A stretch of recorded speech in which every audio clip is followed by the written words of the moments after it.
চার দেয়ালে মাঝখানে আজ একা আমি থাকি। চার দেয়ালে মাঝখানে আজ একাই আমি থাকি। জীবনে স্মৃতিগুলো চোখের জলে লিখি। জীবনে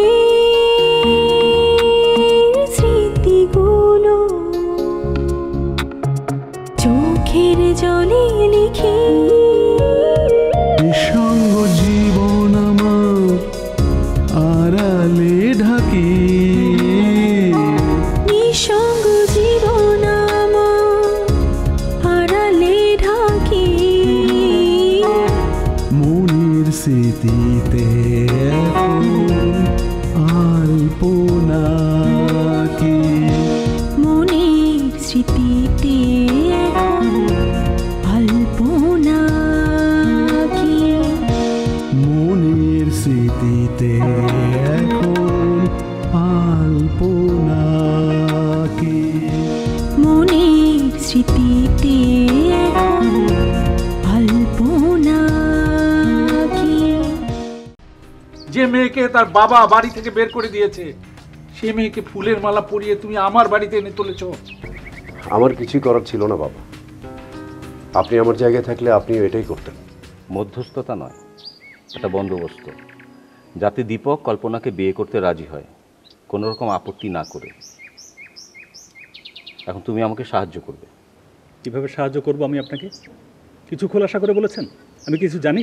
কিন্তু একটা কথা মনে রাখবেন, আমি এই ব্যাপারটা নিয়ে মোটেও ভয় পাচ্ছি না।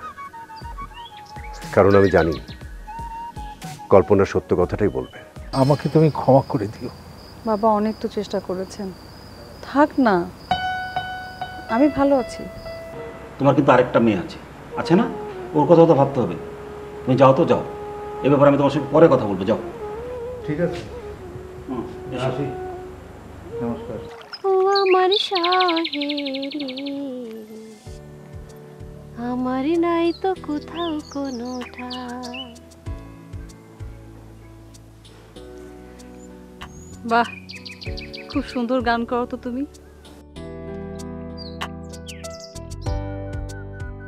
দেখো না, ভাসতে ভাসতে কোথায় চলে এসেছি। কোথায় থাকার কথা ছিল আর কোথায় বসে আছি।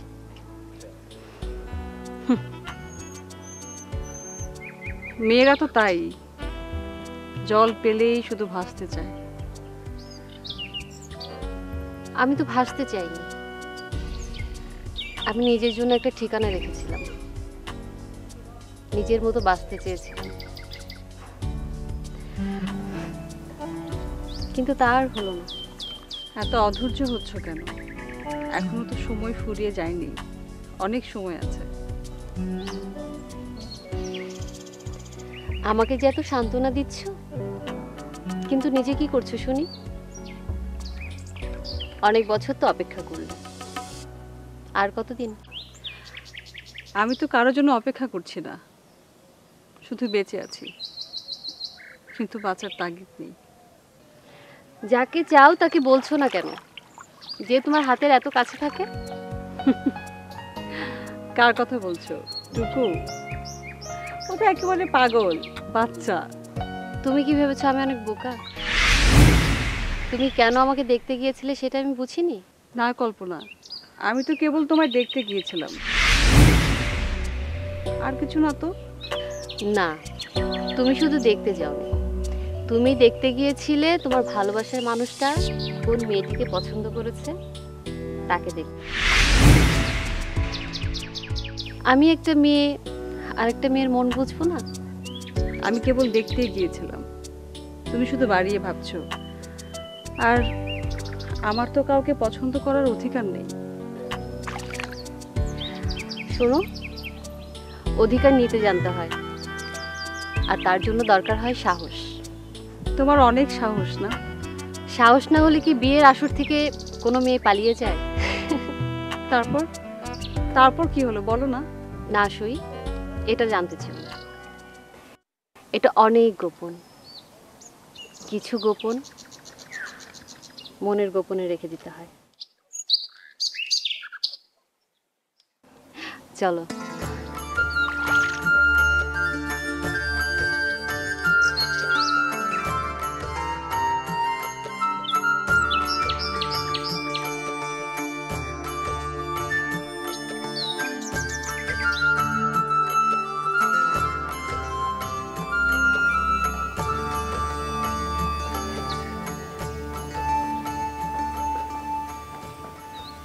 দাদা ভাত দিব? না, একটু পরে দাও। কল্পনা এইমাত্র পুকুর থেকে স্নান করে ফিরলো। পুকুরে? পুকুরে কেন? বাড়িতে দুটো টিউবওয়েল থাকতে পুকুরে যাওয়ার দরকারটা কি? কেউ দেখে ফেললে নানান কথাবার্তা বলবে। না না শিখা, ওকে একদম বাইরে যেতে দিও না। সে কি দাদা, এভাবে কি মানুষকে আটকে রাখা যায়? আমি তো আটকে রাখতে চাইছি না, শুধুমাত্র কয়েকটা দিন মানুষের চোখের আড়ালে রাখতে চাচ্ছি। কিন্তু দাদা, কদিন পর তো সবাই জেনেই যাবে। সত্য তো গোপন থাকে না। সে আমি জানি, আর এই কদিনের মধ্যেই সবকিছু আমি ঠিক করে ফেলব। তোমার সাথে কিছু পরামর্শ আছে। আচ্ছা, বাবা কি আর কিছু বলছে? না, সারাদিন চুপ করেছিলেন। শিখা, বাবাকে একটু ভালো করে বোঝাও। আমি জানি তোমার সাথে যা ঘটছে তা মোটেও ঠিক হচ্ছে না, কিন্তু এই মুহূর্তে আমি কি করতে পারি বলো? আমাকে নিয়ে ভাববেন না দাদা। আমার জীবনটা না জলে ভাসা পদ্মের মতো। জল পেলেও বাঁচে, না পেলেও বাঁচে। তবে আপনার কাছে আমার একটা প্রশ্ন আছে। কি প্রশ্ন বলো? সব খারাপ কিছু আমার সাথেই কেন হয় বারবার? ভগবান আমার সাথেই কেন সবসময় এমন বিমাতা সুলভ আচরণ করে বলতে পারেন? যান, হাত মুখ ধুয়ে আসেন, আমি ভাত বাড়ছি।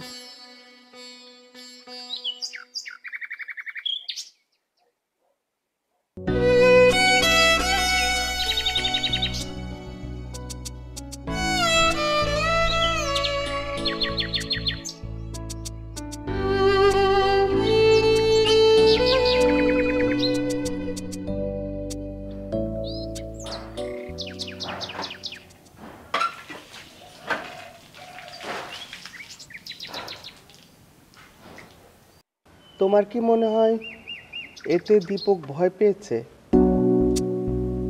ভয় পেয়ে যদি কল্পনাকে বাড়ি থেকে বের করে দেয় বা আমাদের বাড়ি পাঠিয়ে দেয়? হ্যাঁ, কিছুটা তো ভয় পেয়েছে, তবে সেটা মান সম্মানের জন্য নয়, কল্পনাকে হারানোর জন্য। আর আমি যতটা বুঝতে পেরেছি, ওরা কল্পনাকে বাড়ি থেকে বেরও করে দিবে না, আর আপনার এখানে পাঠাবেও না। এতটা অবিবেচক মনে হয়নি। আমারও তাই মনে হয়। তা এখন কি করবে ভেবেছো মিনু? কাকিমা, আমার তো মনে হয় আমরা ঠিক পথে এগোচ্ছি।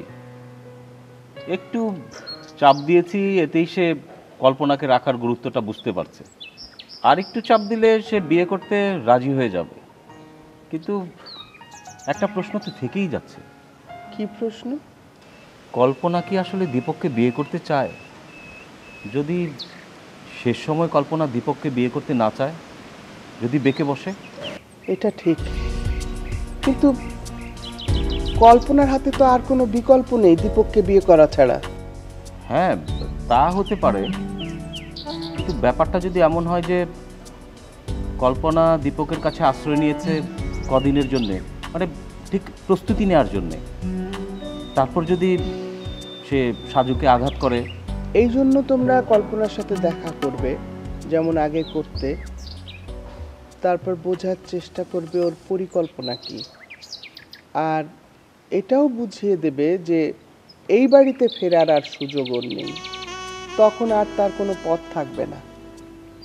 দীপককে ভরসা করে বলেই হয়তো ওর কাছে গেছে, এমনও হতে পারে সাজু ওকে ফিরিয়ে দিয়েছে বলেই দীপক ওকে গ্রহণ করেছে। হতে পারে। তাহলে আমরা কল্পনাকে ব্যাপারটা বলি, তার সাথে পরামর্শ করি। কল্পনা একদম যেন বুঝতে না পারে তোমাদের পরিকল্পনা, আর সঙ্গত কারণে কল্পনা তোমাকে বিশ্বাসও করবে। তুমি বেশি বেশি সাজুর নামে বলে ওর মনটা সাজুর বিরুদ্ধে বিষিয়ে দেবে,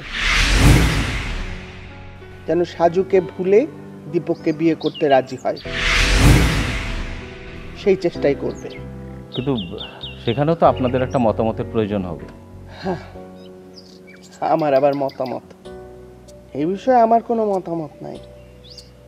হয়তো দীপক আসবে, যদি কায়দা করে তোমার কাকুর মতামত নিতে পারে নিবে, আর না নিতে পারলে নিজেরাই বিয়ে করবে। ঠিক আছে কাকিমা, আমি চেষ্টা করব, যদিও ব্যাপারটা এতটা সহজ নয়। চেষ্টা নয় মিনু, তোমাকে করতেই হবে। আজকে আমার এই অবস্থা তোমার জন্য, তোমার জন্যই কল্পনার এই অবস্থা। সমাজে আমার মান সম্মান কিচ্ছু নেই। তোমার কাকা আজকে বিছানায় মরতে মরতে বেঁচে আছে কোনো রকমে। জানি না ছোট মেয়েটার ভালো জায়গায় বিয়ে দিতে পারবো কিনা। মিনু, এটা তোমার দায়িত্ব।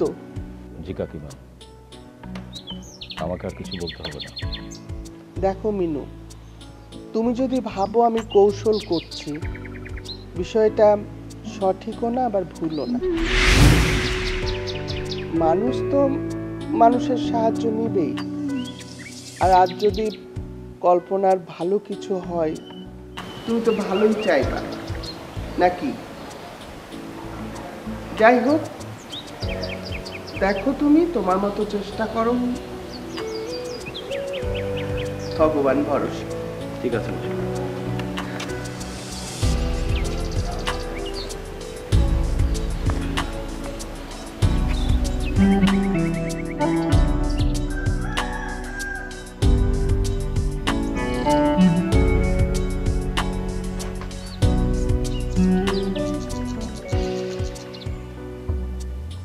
মহাসংকট মেলুদা, কাকিমা একেবারে আপনার ঘাড়ের উপরে চেপে বসলো, যা ইচ্ছা তাই শুনিয়ে গেল না? আসলে এছাড়া ওনার করারই বা কি আছে বলো? আসল কথা কি জানো আসলাম, কল্পনার সাজুর সম্পর্কটা শুরু থেকে ভুল ছিল। আমি কেন যে এতটা ইমোশনাল হয়ে এটার মধ্যে জড়িয়ে পড়লাম। কিন্তু এখন কি করবেন? এর থেকে পরিত্রাণের রাস্তা কি? আচ্ছা, আমার জায়গায় তুমি থাকলে কি করতে? আমি কি করতাম? আমি ঠিক তাই করতাম। দীপক আর কল্পনাকে বিয়ে দিতে হলে যা যা করা লাগতো, সেটা যদি কোনো ষড়যন্ত্র হতো, কোনো চালবাজি হতো, যা লাগতো আমি সব করতাম। সাবাস, আমিও তাই করব। তুমি আমার সাথে থেকো। আমি সবসময় আপনার সাথে আছি মেয়েদা, তবে আমি আরও একটা কাজ করতাম। কি সেটা? সাজুকে সামনে পেলে কষে একটা থাপ্পড় মারতাম।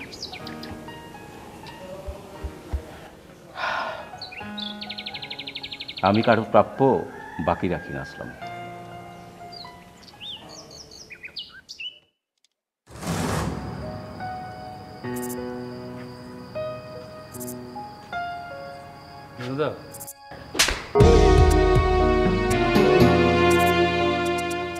খবরদার এই চেহারা নিয়ে আর কোনোদিন আমার সামনে আসবে না। বেশ, চলো আমার সাথে।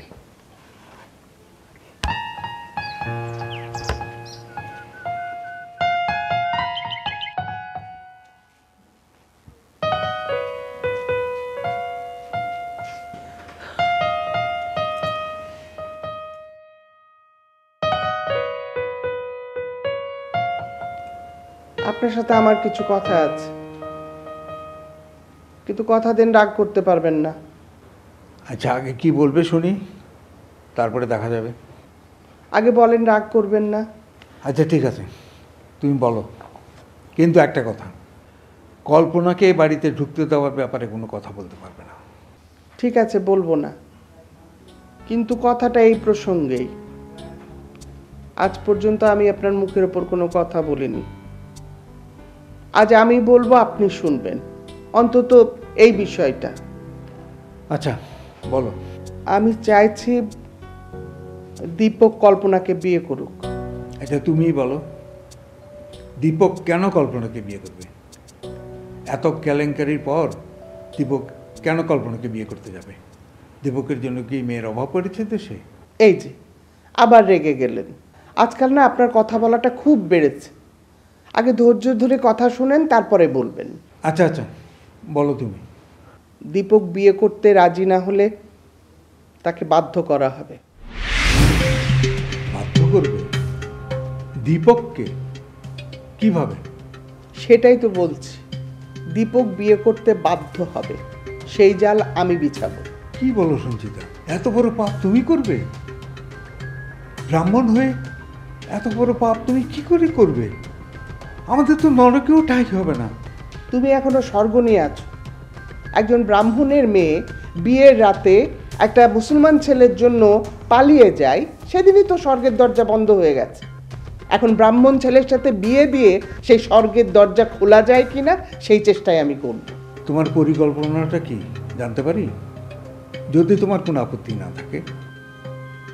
সেটা তোমার এখন না শুনলেও চলবে, তবে একটা কথা মনে রেখো, ওদের পক্ষ থেকে যদি কল্পনার সাথে বিয়ের জন্য প্রস্তাব আসে, তুমি কোনো উচ্চবাচ্য করবে না। এই কথাটাও মনে রেখো, মেয়ের বিয়ে দিয়ে দায় মুক্তিও ব্রাহ্মণের কর্তব্য। না না, আমি কিছু করতে পারবো না। আমি ওই মেয়ের বিয়ের মধ্যে নেই। বিয়ের মধ্যে থাকার তো তোমার কোনো দরকার নেই, খালি মুখটা বন্ধ করে রেখো। যা করার আমি আর মিনু করব। মিনু? মিনু আবার এর মধ্যে আসলো কোথেকে? আরে ওই তো সব নষ্টের মূল। চিন্তা করো না, ওই নষ্টের মূলকে দিয়েই কল্পনার বড় উপকারটা আমি করব। তুমি শুধু আমাকে সহযোগিতা করো, উল্টাপাল্টা কথা বলো না। মনে রেখো, কল্পনা আমাদের মেয়ে। না না, সে আমাদের কেউ না, আমাদের কেউ না সে। বেশ, তোমার কেউ না, শুধু তুমি চুপ থেকো। তুমি আমাকে কিন্তু কথা দিলে। ঠিক আছে সঞ্চিতা, আমি তোমাকে কথা দিলাম, কিন্তু কোনো অধর্ম আমি করতে পারবো না। ঠিক আছে, আপনাকে পাপ কাজ করতে হবে না, কথা দিচ্ছি। এখন ওঠেন, বিছানা ঠিক করি।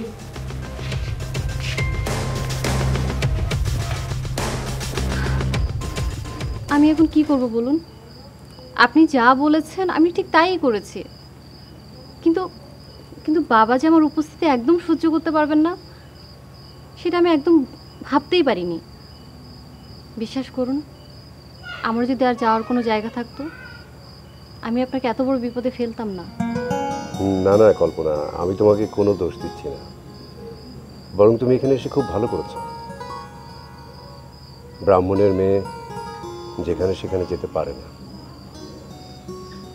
আমি আসলে ভেবেছিলাম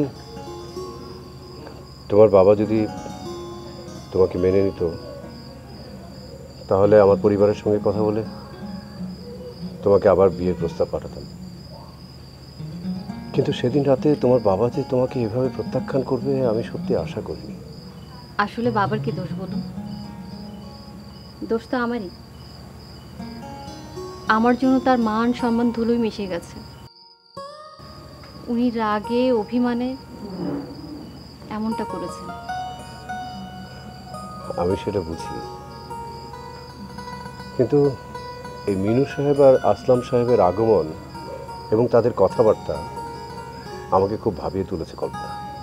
কাল তারা তোমার সঙ্গে দেখা করতে আসবে।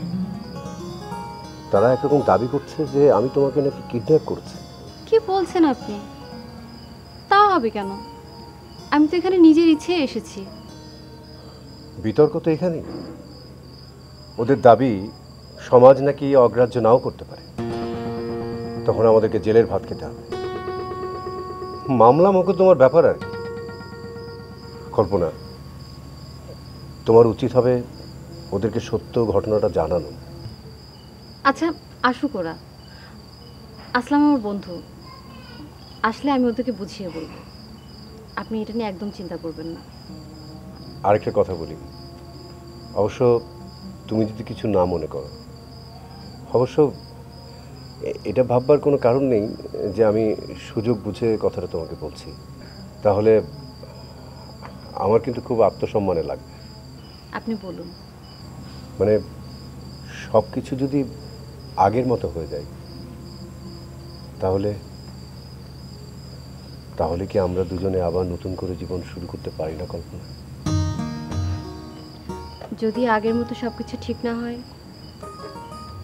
তাহলে কি এটা আমরা ভাবতে পারি না? বলেন। না, ঠিক তা নয়। মানে আমি বলতে চাচ্ছি, সব কিছু এমন না হয়েও তো আমাদের বিয়েটা হতে পারত। না, তাহলে তো আমি সাজুকেই বিয়ে করতাম। সব কিছু এলোমেলো হয়েছে বলেই তো আজ আপনার সামনে বসে কথা বলছি। সব কিছু ঠিক হবার দরকার নেই, এভাবেই থাকতে দিন। ভগবান যা এলোমেলো করে তা মানুষের সাধ্য কোথায় ঠিক করার? যান, ঘুমিয়ে পড়েন, অনেক রাত হয়েছে। হ্যাঁ, অনেক রাত হয়েছে,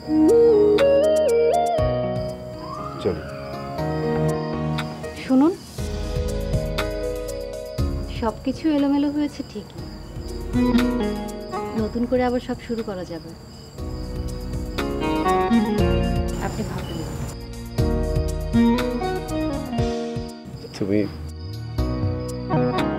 তুমি খুব বুদ্ধিমতী।